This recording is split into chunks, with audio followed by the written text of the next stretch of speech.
ఓకేనా? 5వ అధ్యాయం, లూకా సువార్త 5వ అధ్యాయం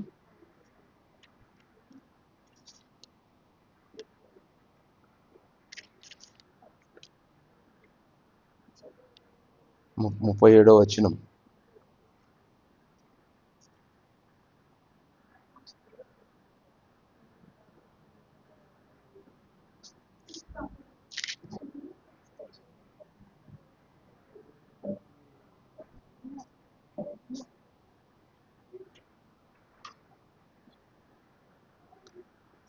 తీశారా?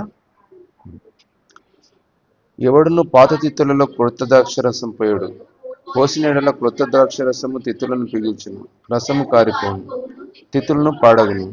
అయితే కొత్త ద్రాక్షరసము కొత్త తిత్తులలో పోయవలను.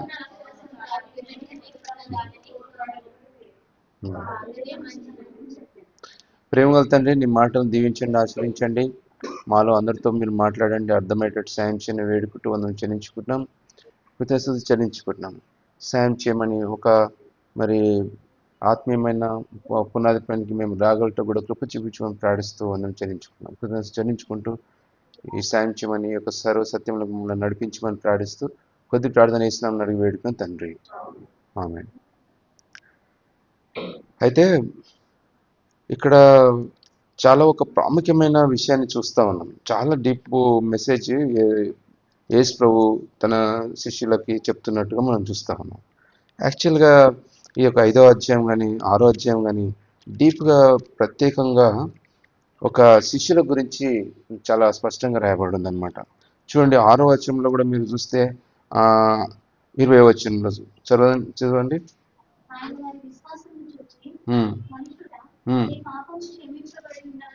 6వ అధ్యాయము 20వ వచనం.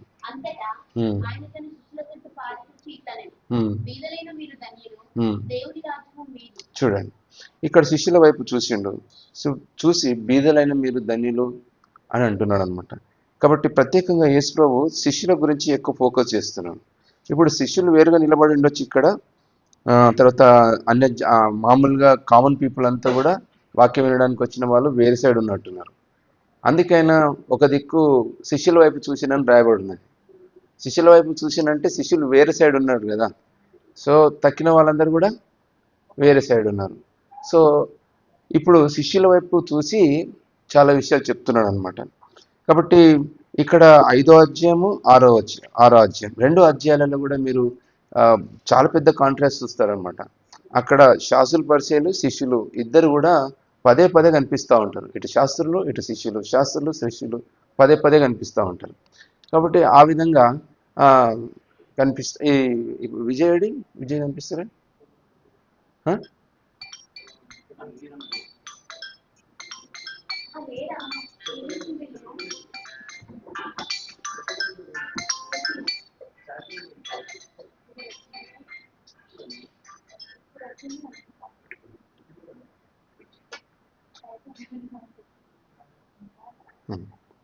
సరే,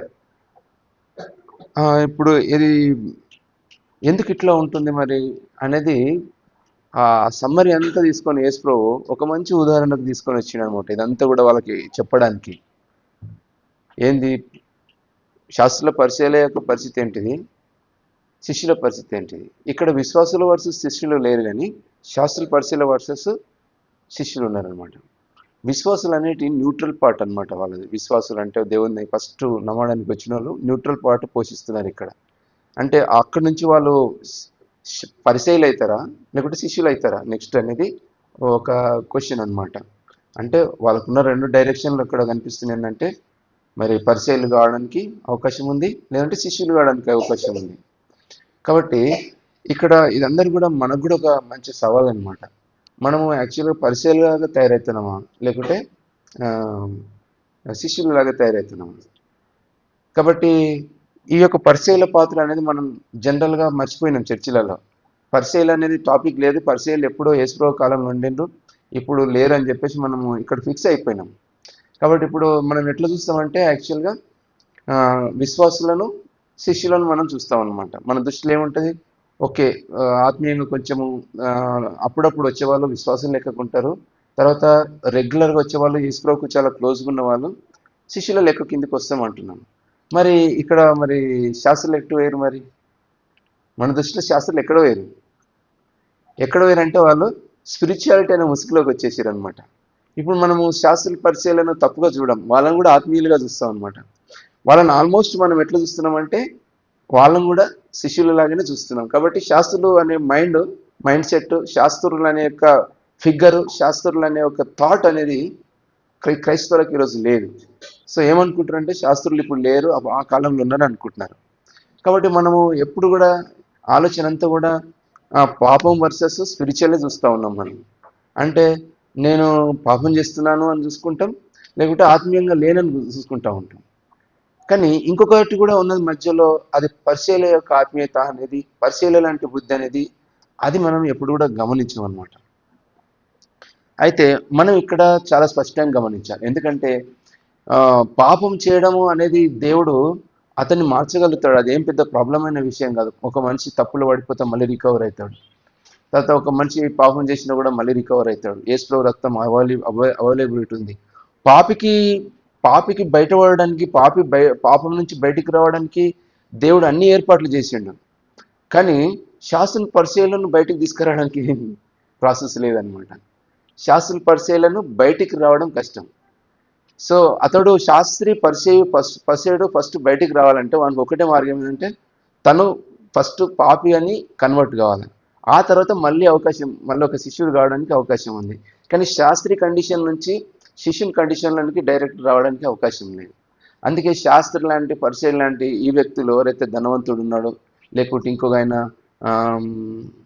ఎవరు ఒక ధనవంతుడైన అధికారి కదా, ఆయన పేరు ఏం పేరు ఏమనుంది బైబిల్లో?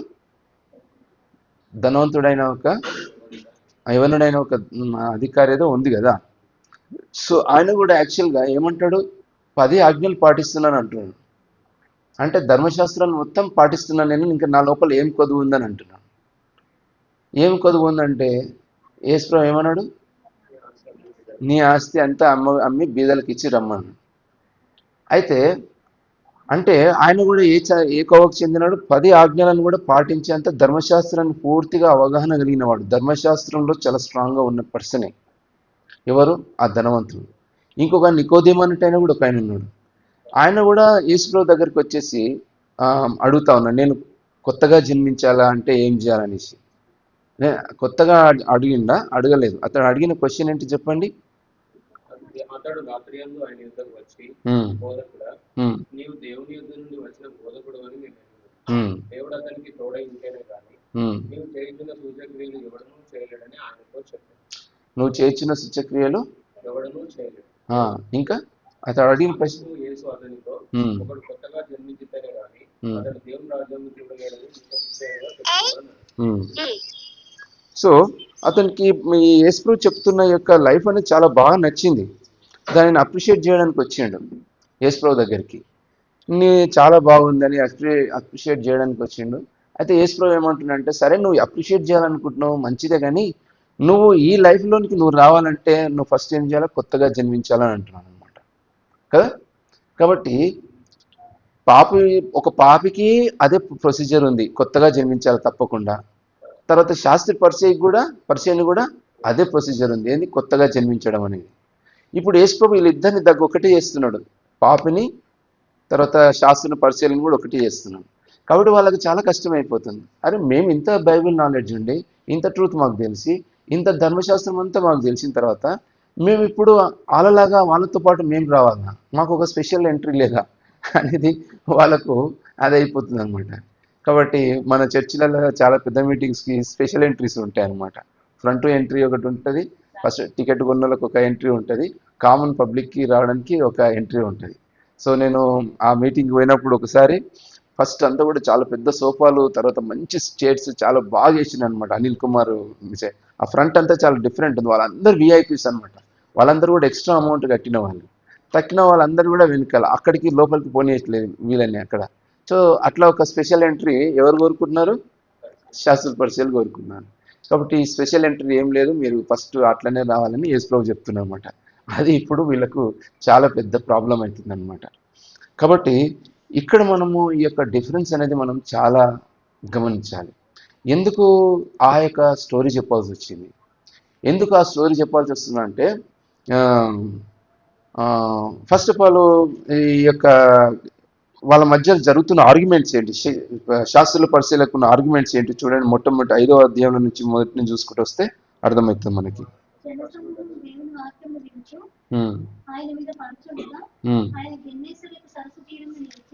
అక్కడ అయిపోయింది, అక్కడ లేదు. యోహాను శిష్యులు తరచుగా ఉపవాస ప్రార్థన చేయుదురు, అలాగే పరిసయ్యుల శిష్యులను చేయుదురు గాని ఈ శిష్యులు తిని త్రాగుతున్నారని చెప్పారు. అందుకు యేసు ఒకనాడైనా, అది 17వ వచనం చూడండి. ఒకనాడు ఆయన బోధించుండగా గలిలయ యూదయ దేశంలో ప్రతి గ్రామం నుండి యెరూషలేము నుండి వచ్చిన పరిసయ్యులు ధర్మశాస్త్రోపదేశకులను కూర్చుండి ఉండగా ఆయన స్వస్థపరిచినట్టు ప్రభు శక్తి ఆయనకుండేది. చూడండి, వీళ్ళు ధర్మశాస్త్రోపదేశకులు, పరిసయ్యులు, శాస్త్రులు వీళ్ళందరూ కూడా వచ్చి కూర్చున్నారు. యేసుప్రభు వాక్యం చెప్తూ కూర్చున్నారు. అంటే చర్చిలో కూర్చున్నారు, మరి చర్చిలో కూర్చున్నట్టే కదా, కూర్చున్నారు. కూర్చున్న తర్వాత వీళ్ళకు ఏం దొరుకుతలేదు చూడండి. వీళ్ళకి అండర్స్టాండింగ్ ఎట్లుంది చూడండి. ఇక్కడ ఒక పక్షవాయు గలవాణిని తీసుకొని వచ్చారు. ఒక ఆయన తీసుకొచ్చిన ఫస్ట్ వ్యక్తులు ఉన్నారు చూడండి, ఎవరైతే ఆ యొక్క మంచం మీద ఆయన తీసుకొని వచ్చిన వ్యక్తులు, వాళ్ళ గురించి యేసుప్రభు ఎంతో హ్యాపీగా ఉన్నాడు కదా. వాళ్ళకు ధర్మశాస్త్రంకి సంబంధించింది కాదు, వాళ్ళ లోపల ఏం పెద్ద రూల్స్ రెగ్యులేషన్స్ ఏం లేవు వాళ్ళకి. ఆ తర్వాత వాళ్ళన్నీ కూడా రూల్స్ అన్ని బ్రేక్ చేసి ఆయన ముంగడ దించారు అనమాట. సో వాళ్ళు చేసిన పని యాక్చువల్గా చూస్తే అన్ని ధర్మశాస్త్రానికి అంతా కూడా వ్యతిరేకమే. వాళ్ళు ఒక ఇల్లు వీకేయడం వ్యతిరేకం, పెంకలు వీకేసి వాళ్ళకి వదిలేయడము ధర్మశాస్త్రం ఒప్పుకోరు. అన్ని రూల్స్ అగేన్స్ట్గా వాళ్ళు చేస్తూ ఉన్నారు. సో కానీ వాళ్ళు దించిన దాన్ని చూసిన తర్వాత, అదంతా చూసిన తర్వాత యేసుప్రభు వాళ్ళు రూల్ బ్రేక్ చేసిరని చూడట్లేదు. తర్వాత వాళ్ళు ఆయన ఇల్లంతా పాడు చేసిరని చూడట్లేదు. ఆ తర్వాత ఇంకా ఏమన్నా ఆర్గ్యుమెంట్లు కావచ్చు, ఆయన దించడానికి దానికి ఇంకా విషయస్ ఏమైనా కావచ్చు, ఇంకా బ్యాక్గ్రౌండ్లో ఏం నడిచినాయో తెలియదు. అవన్నీ కూడా చూస్తే కొంచెము ఆడుగుంటాయి, అంటే సాఫ్ట్గా ఉండవు. అవన్నీ కూడా ఆడుగా జరిగింది సిచ్యువేషన్ అది. ఎందుకంటే ఆ సిచ్యువేషన్ అలాంటిది అనమాట. నువ్వు ఏదైనా కూడా చిన్న రోడ్డు దగ్గర కొంచెం గొడవ తగిలితేనే కొట్లాట అవుతుంది. రూఫ్ వీకేస్తుంటే ఎంత పెద్ద పంచాయతీ అవుతుంది చెప్పండి, పైన ఉన్న రూఫ్ వీకేసేస్తుంటే. సో అంత పెద్ద పని చేసారు. అంత పెద్ద పని చేసినా కూడా యేసుప్రభుకు ఆ రూఫ్ నష్టం కాలేదు. ఆ ఓనర్ ఏమనుకుంటాడు ఇల్లు అని అంటలేడు. తర్వాత వాళ్ళు కూడా మరి పర్మిషన్ లేకుండా ఎట్లు ఆయన తీసుకొచ్చారు ఇదాకా అని. ఒకవేళ ఉదాహరణకు నాసంటుడు ఉంటే అంత దించినాక ఎవరు దించమన్నారు? నన్ను బయటకు వచ్చి స్వస్థపరుస్తుంటే కదా నేను, ఇంత ఎవరు ఎందుకు దించిరు ఇట్లా అని చెప్పేసి నేను అంత సీరియస్ అయ్యా, రూల్ ప్రకారం మాట్లాడతాను నేను. సో అట్లా వాళ్ళు ఆ రోజు హట్ అయిపోయేటోళ్ళు, వాళ్ళంతా తప్పు అయిపోయేటోళ్ళు. కానీ ఇవన్నీ ఏం చూడకుండా యేసుప్రభు ఏం చూస్తున్నాడంటే ఫెయిత్ చూస్తున్నాడు, ఫెయిత్ చూస్తా ఉన్నాడు. కానీ అదే శాస్త్ర పరిచయాలు వాళ్ళు కూడా చూస్తున్నారు అంత కథలన్నీ కూడా కదా. సో వాళ్ళెందుకు ఈ ఫెయిత్ చూస్తలేరు? సో వాళ్ళు ఫెయిత్ చూడట్లేదు. తర్వాత ఇంకొకటి ఇంకా చదవండి కిందకి, వాళ్ళు ఏమంటున్నారు? ఆయన వారి విశ్వాసం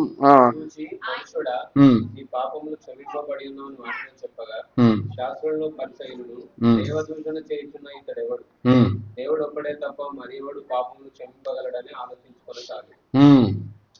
చూడండి మరి వీళ్ళకి ఏం ఆలోచిస్తారు చూడు, వాళ్ళకి ఎంత విశ్వాసం ఉంది, యేసు ప్రభు ఎంత గొప్ప అద్భుత కార్యం చేస్తున్నాడు, ఇది సాధారణంగా జరుగుతుంది ఆ మనుషులకి.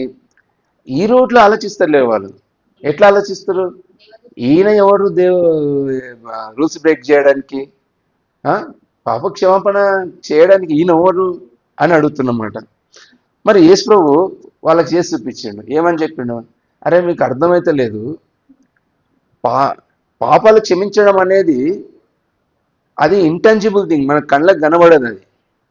అది పరలోకంలో జరుగుతుంది. పాపాలు క్షమించబడ్డాయనే దానికి మనం దేవుని రాజ్యం పోయిన తర్వాత, దేవుని రాజ్యంలో పోతే తెలుస్తుంది క్షమించబడ్డాయా లేవా అని. అక్కడ పోయినాక తెలుస్తుంది, ఇప్పుడు బయట పడేది కాదు. కానీ ఇక్కడ నేను ఒకటి చూపిస్తున్నాను. నేను ఏంటిదంటే అతన్ని లేచి నడవడం గొప్ప విషయమా, ఆ స్వస్థత పొందితే గొప్ప విషయమా? అంటే ఇది గొప్ప విషయమా, ఇది గొప్ప విషయమా? స్పిరిచువల్ లైన్లో చూస్తే పాపాలు క్షమించబడడం గొప్ప విషయమే, శారీరకంగా స్వస్థపరచబడడం. కానీ వాళ్ళకి చెప్పేటప్పుడు యేసు ఎట్లా చెప్తున్నాడంటే, ఇప్పుడు ఇతను లేపడం గొప్ప విషయం కదా పబ్లిక్లా. ఆ యొక్క స్వస్థత పొందేవాడికి ఆ యొక్క ఏమంటారు అది పక్షభావం ఉన్నవాడు లేవడం అనేది ఎంత గొప్ప విషయం అన్నిట్ల కన్నా. కాబట్టి ఏది గొప్ప విషయం అని వాళ్ళని అడిగి వాళ్ళని లేపి అతను నడిపిస్తున్నాడు. నడిపించేటప్పుడు అరే నిజమే కదా, ఇంత అధికారం ఈయనకు ఉన్నది కాబట్టి ఈయనకు పాపాలు క్షమించే అధికారం కూడా ఉండొచ్చు అని యాక్సెప్ట్ చేస్తలేరు వాళ్ళు కదా. అంటే ఈ యొక్క విశ్వాసం అనే యొక్క సబ్జెక్ట్ అనేది వాళ్ళ జీవితంలోనికి ఫిక్స్ అవుతలేదు. అది ఈ ఫెయిత్ అనేది, దేవుడు మాట్లాడుతున్న ఫెయిత్ అనేది, లేకుంటే పాపక్షమాపణ అనే రెండు మాటలు ఏవైతే ఉన్నాయో వాళ్ళ జీవితాల్లోకి అవి ఫిక్స్ అవుతలేవు. అర్థమైందా? ఇవి అందులోకి బయటంగా వాళ్ళు ఏమైపోతారంటే రివర్స్ అయిపోతారు, తర్వాత ఇది కాదంటారు, దాన్ని యాక్సెప్ట్ చేయరు, లేకుంటే కొట్లాట చేస్తారు, ఆర్గ్యుమెంట్ చేస్తారు అనమాట. సో ఇది యేసుప్రభువుకు చాలా స్పష్టంగా అనిపించింది. ఇంకొక విషయం, అటు పిమ్మట బయలు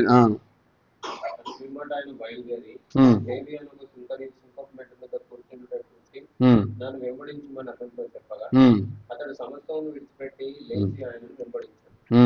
ఆ లేవి తన ఇంటి ఆయనకు గొప్ప విందు చేసెను. ఇతరులు అనేకులను వారితో కూడా భోజనంలో కూర్చున్నారు. పరిసయ్యులను వారి శాస్త్రులను ఎదుర్చి సుంకరులతోనూ పాపులతోనూ మీరేలా తిరిగి త్రాగుతున్నారని శిష్యుల మీద సనిగి. కాబట్టి ఇప్పుడు ఈ పాయింట్కి మనం వస్తున్నాం. సుంకపు మెట్టు దగ్గర ఉన్నాడు లేవి. సుంకము అనేది ఒక వాళ్ళ దృష్టిలో పాపం అనమాట. ఆ సుంకము కట్టించుకునేవాడు, కట్టేవాడు అందరూ కూడా కట్టించుకునేవాడు ఏంటంటే ఒక పాపం చేసేవా, ఒక పాపి కిందకి లెక్క అనమాట.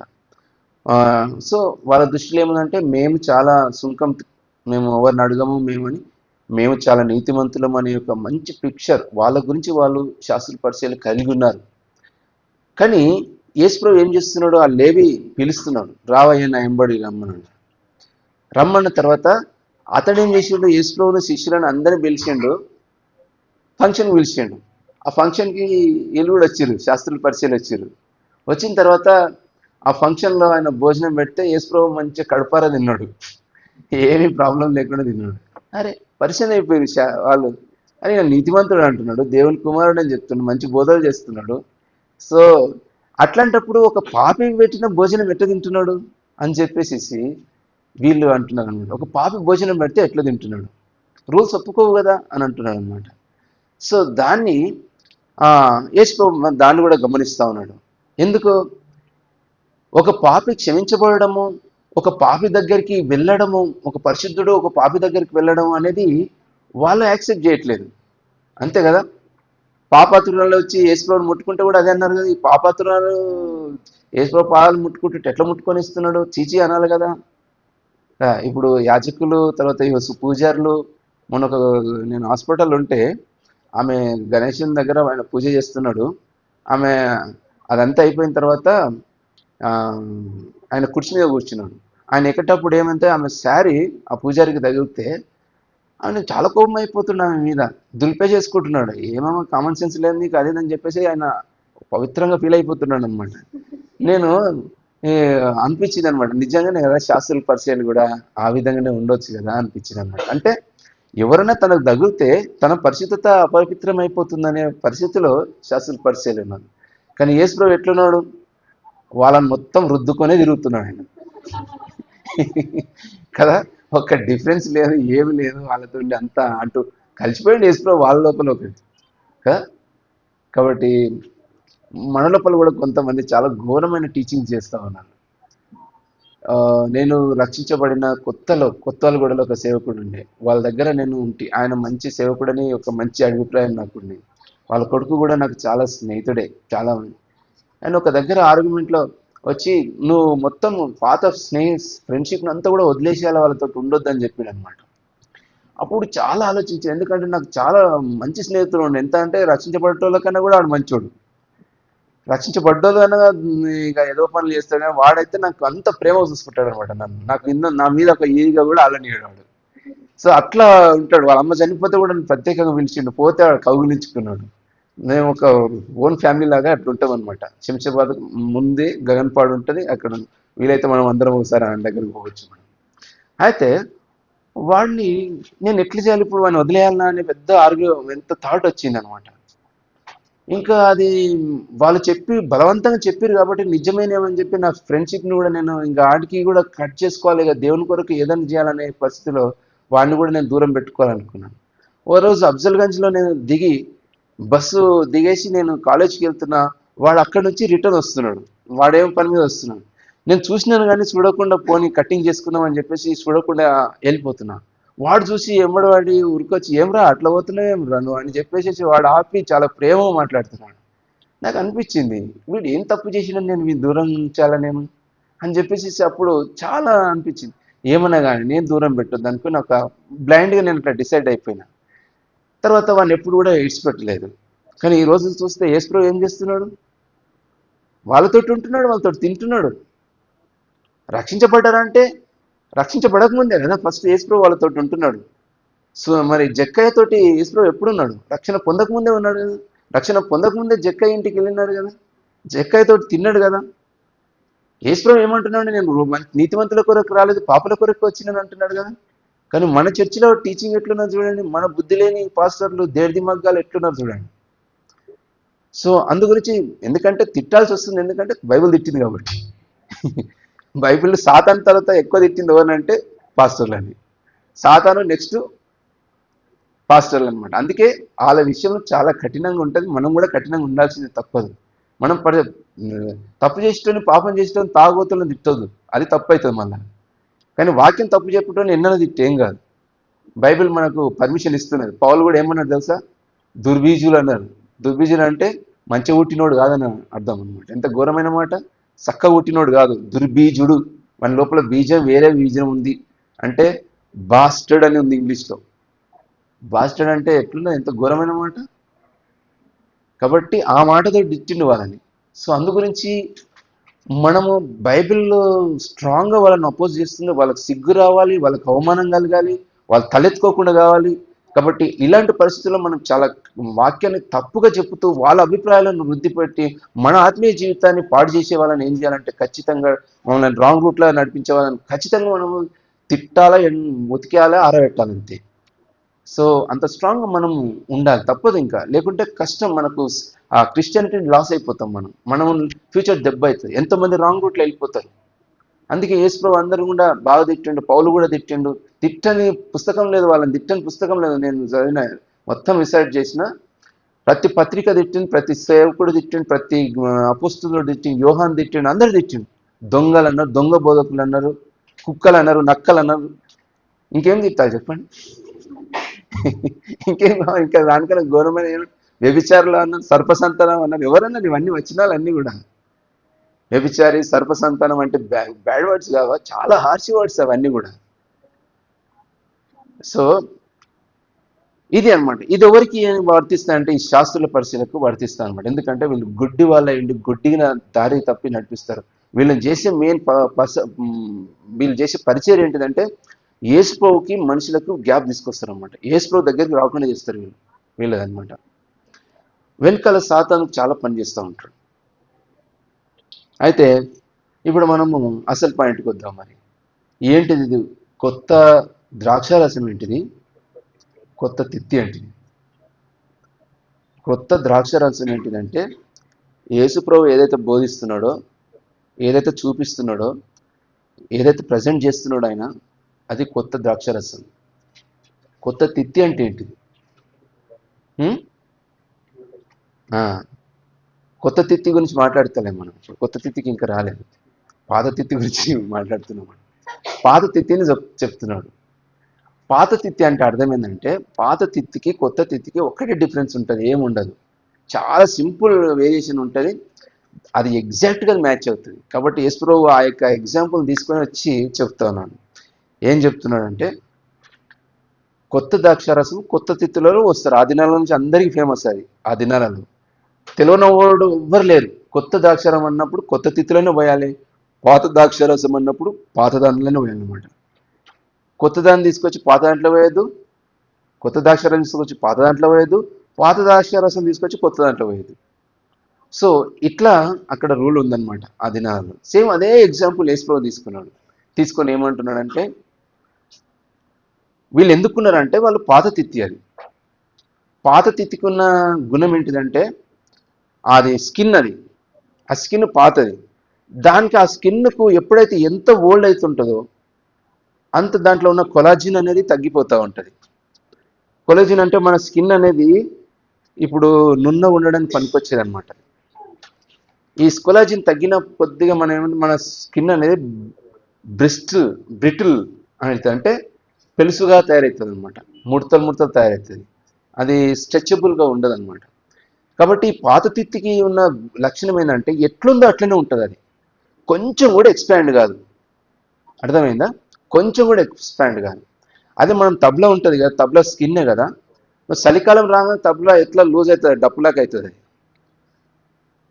లూజ్ అయిపోతుంది. ఎండాకాలం రాగానే ఆ ఏడికి ఏమవుతుంది అంటే చాలా దగ్గరకు వచ్చేస్తూ ఉంటుంది. ఆ తర్వాత అది ఓల్డ్ అయిన కొద్దిగా ఆ యొక్క స్ట్రెచ్చింగ్ అనేది తగ్గిపోతూ ఉంటుంది. ఆ తబలా ఓల్డ్ అయిన కొద్దిగా, స్కిన్ ఓల్డ్ అయిన కొద్దిగా. కాబట్టి ఎప్పుడైతే ఈ యొక్క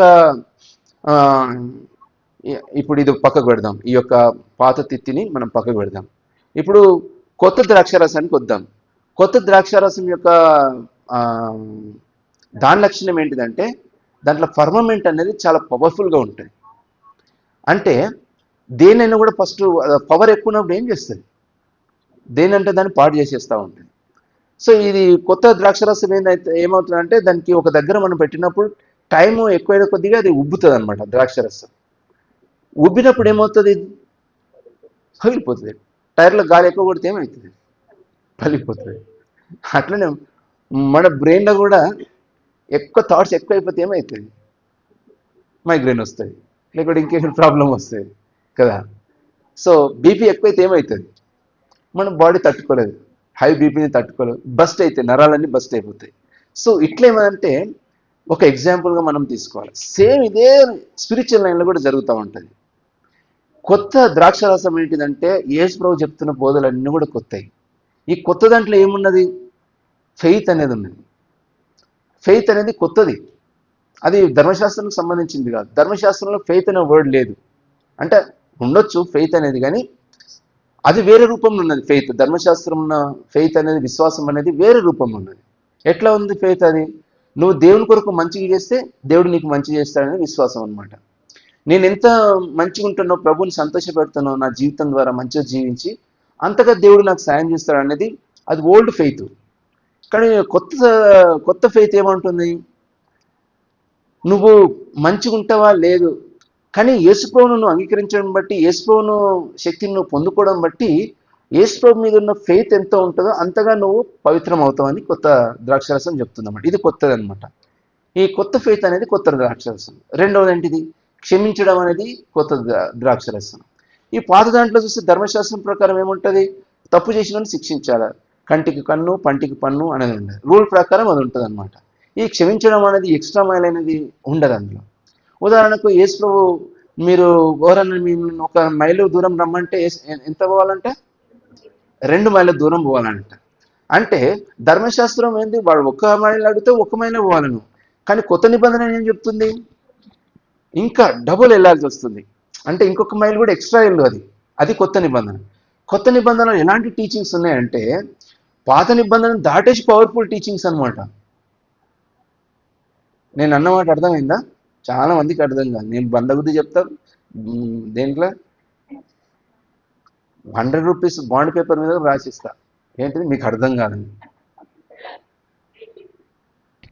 సో ఎందుకంటే ఇది మనకు తినడానికి పనికొచ్చేది కాదు ఈ బోధ. నేను చెప్పే వాక్యం కడుపు పనికొచ్చేది కాదు, ఈ ఆశీర్వాదం పనికొచ్చేది కాదు, దేనికి పనికొచ్చేది కాదు.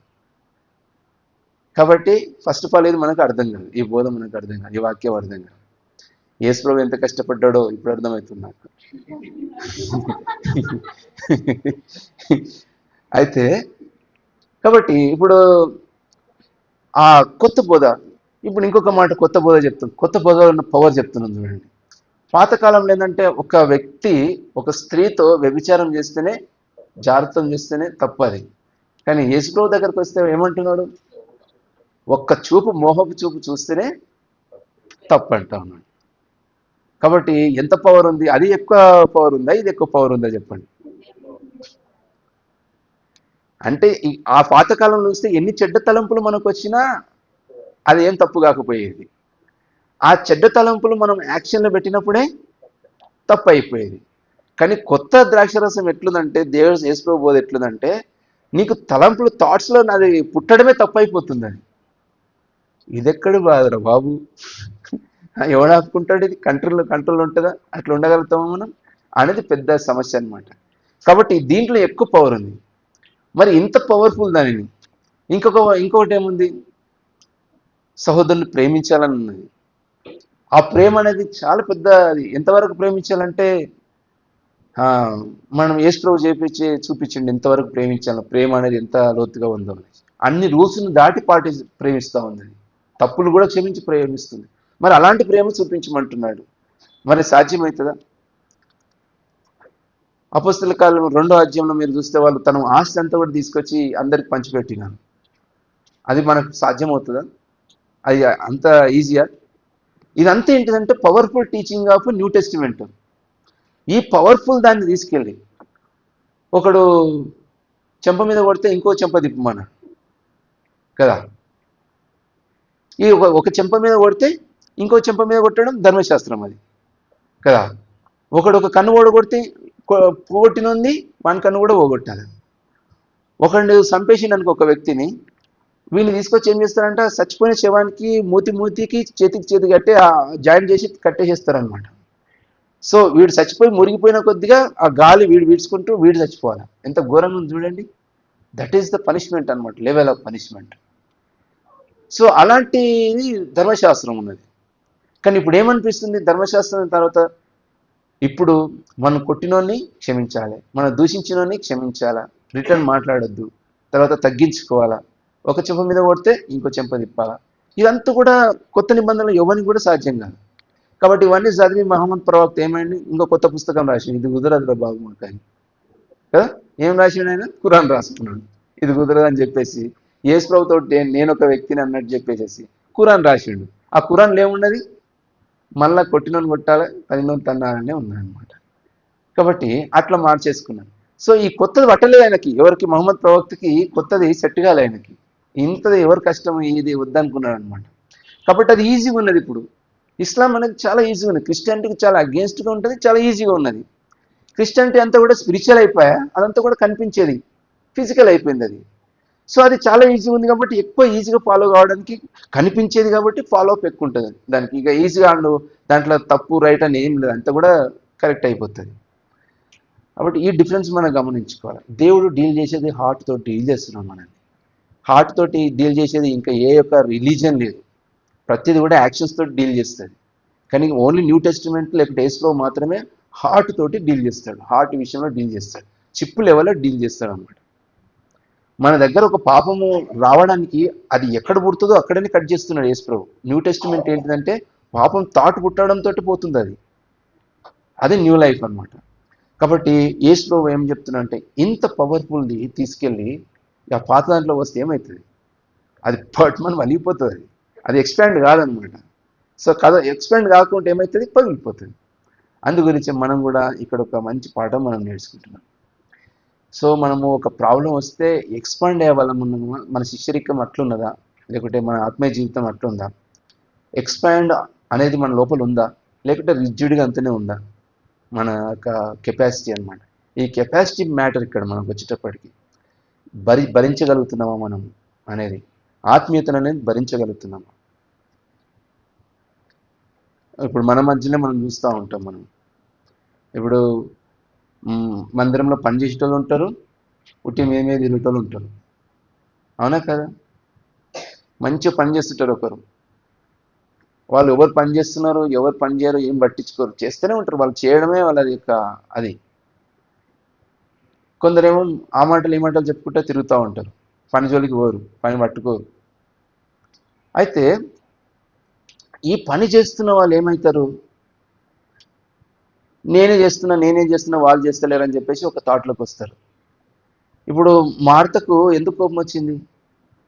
మార్త మరియ కూర్చుంటున్నందుకు కోపం వచ్చింది. లేకుంటున్నా ఏం ప్రాబ్లం లేదు, ఒకటే చేసుకునేది కదా.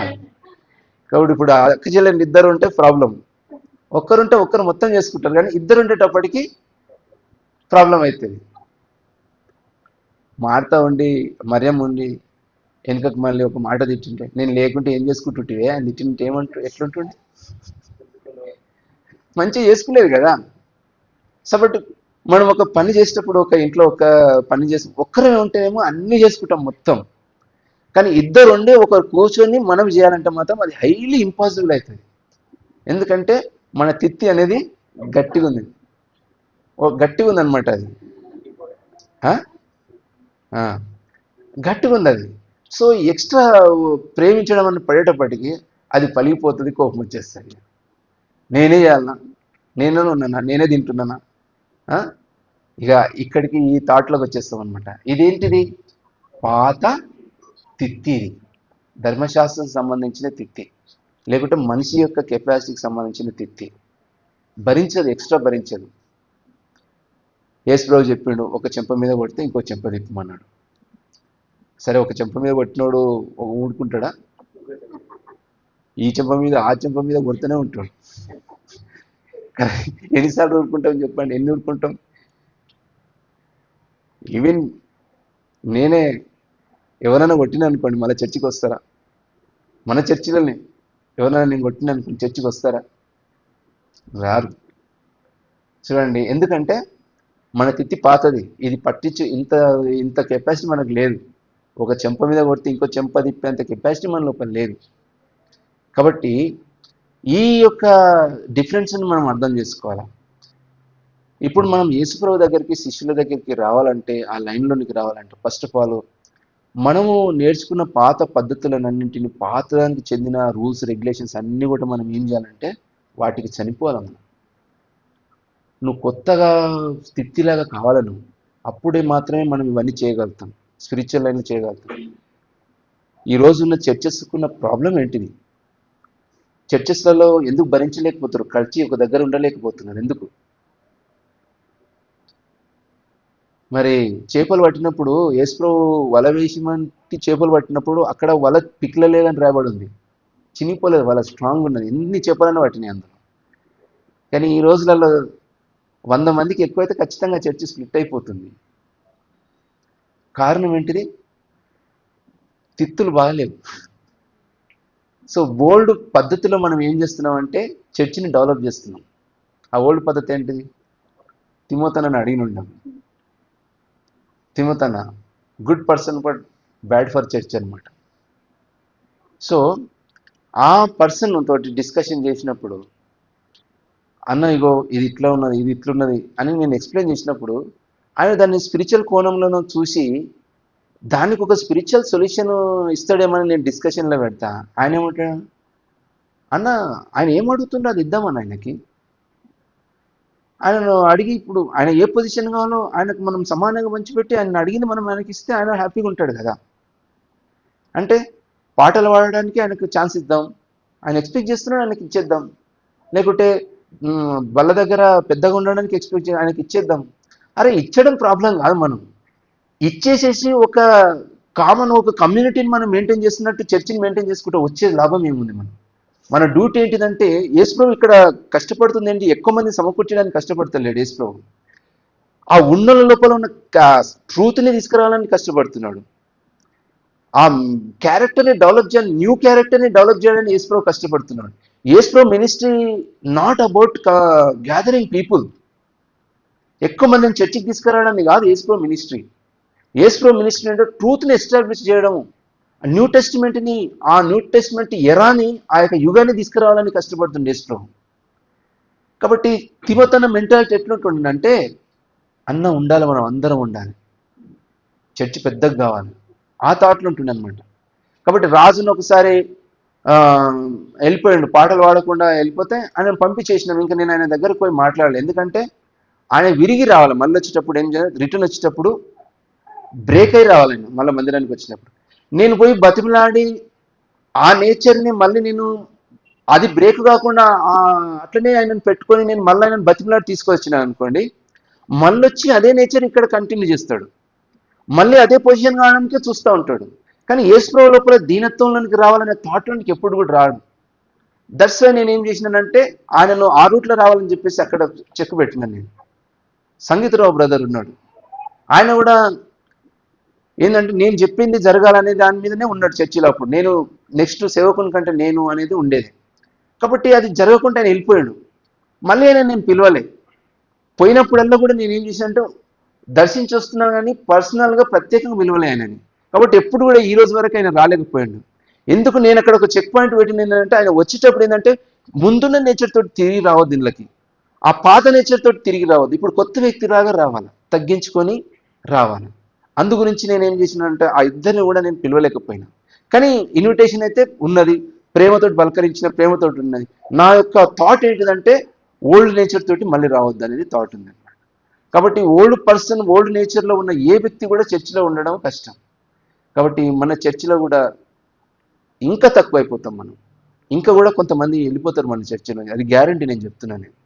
ఎందుకంటే వీఆర్ బిల్డింగ్ అనే న్యూ నేచర్, న్యూ టెస్టిమెంట్లో నేను బిల్డ్ చేస్తున్నాను. న్యూ వైన్ తోటి మనం వైన్లోనికి రావాలని మనం ప్రయత్నం చేస్తున్నాం, అంతేగాని పబ్లిక్ రావాలని ప్రయత్నం చేస్తారు. ప్రతి మెసేజ్ ఆ దాని మీద ఆధారపడి ఉంటుంది, మనకి ఆ కొత్తదనం మీద ఆధారపడి ఉంటుంది. కాబట్టి ఆ కొత్తదనాన్ని మనం రిప్రజెంట్ చేసేది యేసుప్రభు. యేసుప్రభులో లైఫ్లో తీసుకొని చెప్తున్నాం మనం అంతా కూడా. ఆ చెప్పేదంతా కూడా కొత్త ద్రాక్షరసమే. కాబట్టి ఆ కొత్త ద్రాక్షరసం ఎవరో పడతలేదో వాళ్ళందరూ అసంతృప్తిగా ఉన్నారు. ఈవెన్ మన చర్చిలో కూడా అసంతృప్తిగా ఉన్నారు. ఈ మన చర్చిలో కూడా వెనకాల సనుకుంటూ ఏదో ఇక్కడ ఈ వాక్యం పక్కకు పెట్టేసేసి అందరూ మంచిగా ఉంటున్నారు, ఫ్యామిలీ లాగా ఉంటున్నారు, హెల్ప్ దొరుకుతుంది, ఇక్కడ మంచి అది ఉన్నదని దాంతో స్టిక్ అయి ఉంటున్నారు. కానీ కొత్త ద్రాక్షరసానికి అలవాటు పడి లేరు చాలామంది. ఇప్పుడు మనం అది బిల్డ్ చేయాలి. నెక్స్ట్ ఆ కొత్త ద్రాక్షరసం మనం తీసుకురావాలా, ఇది కొత్త తిత్తి కావాలా. అప్పుడు ఏమవుతుందంటే ఎంత పెద్ద సంఘమైనా కూడా మనం కలిసి పనిచేస్తాం. భక్త సింగ్ బ్రదర్ అంత పెద్ద సంఘమైనా కూడా ఆయన చనిపోయేంత వరకు కూడా సంఘం స్ప్లిట్ కాలేదంటే ఆ టైంలో ఉన్న కొంతమంది చేతిలో ఉన్న కొత్త తిత్తులు ఉండి సంఘ పెద్దలుగా ఉండి దాని ఇంట్లో కాపాడారు అనమాట. కాబట్టి అది భరించగలిగింది. తర్వాత టైం వచ్చింది, అది కూడా బ్రేక్ అయిపోయింది, ఎన్ని ముక్కలు అయిపోయింది, ముక్కలు చెక్కలు అయిపోయింది. సో అది అనమాట. మనం కూడా అంతవరకు కూడా మనం స్ప్రెడ్ కాము. ఈ కొత్త తిత్తులు మనం ఇక్కడ ఉన్న వాళ్ళం కనీసం అందరం కూడా మనం కొత్త తిత్తులము, తర్వాత అదే తిత్తులు కొత్త ద్రాక్షరం చేత నింపబడినవి అయితే ఇంకా దేవుడు స్ప్రెడ్ చేస్తాడు, అప్పుడు స్టార్ట్ అవుతుంది. అంతవరకు మనము లిమిటెడ్ ఉంటాం, ఇంకా తగ్గిపోతూనే ఉంటాం. ఇంకా ఏదో మన దగ్గర మనం ఎంజాయ్ చేస్తుంటాము, కానీ ఎంజాయ్మెంట్లకు రానోళ్ళు చాలామంది ఉన్నారు, అర్థం కాని వాళ్ళు చాలామంది ఉన్నారు.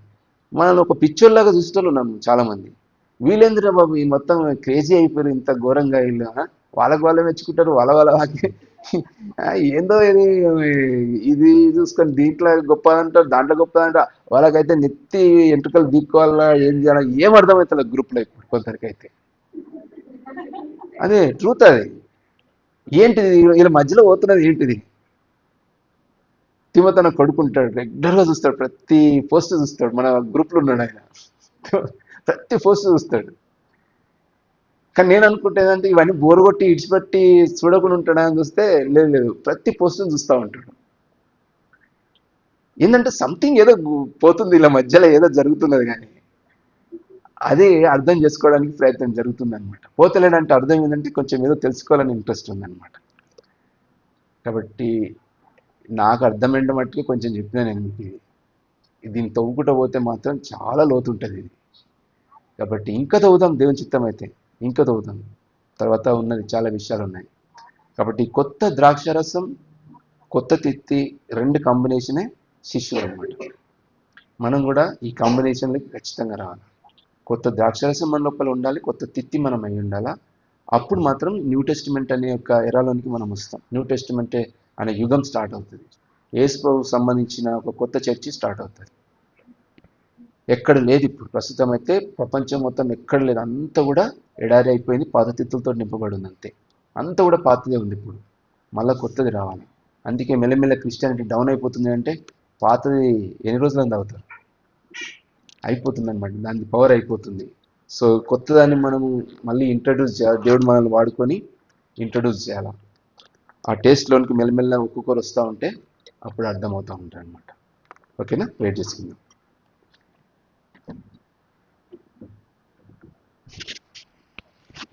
ప్రభా ఇది అర్థమయ్యేటట్టు ప్రార్థన చేయాలి. ఎవరైనా ప్రార్థన చేయండి, అర్థమయ్యేటట్టు మాకు ఎక్కేటట్టు ప్రార్థన చేయండి.